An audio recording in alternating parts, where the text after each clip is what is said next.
ગુજરાતનો આવાજ।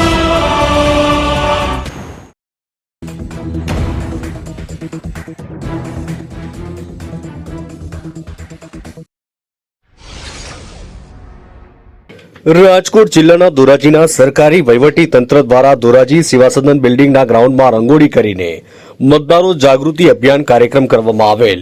લોકસભા ચૂંટણીનું મતદાન આગામી 7/5/2024ના રોજ મંગળવારે મતદાન કરવાનું હોય ત્યારે 40 જેટલી બહેનો એકત્રિત થઈ ધોરાજીના સેવા સદન બિલ્ડિંગના ગ્રાઉન્ડ ખાતે વહીવટી તંત્ર દ્વારા મતદારોની જાગૃતિ અભિયાન અંતર્ગત વિશાળ રંગોળી બનાવવામાં આવેલ।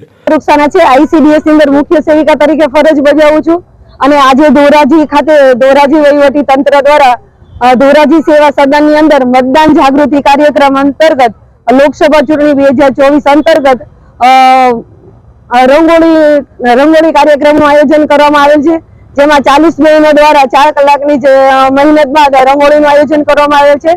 એ રંગોળીની અંદર મતદાન જાગૃતિના સૂત્રો દ્વારા મતદાન જાગૃતિ કાર્યક્રમ કરવામાં આવેલ છે અને આ રંગોળી બનાવવાનો મુખ્ય ઉદ્દેશ મતદારો આગામી લોકસભા બેઠકની ચૂંટણીમાં મતદારો અચૂક મતદાન કરે તેવી અપીલ કરવામાં આવેલી।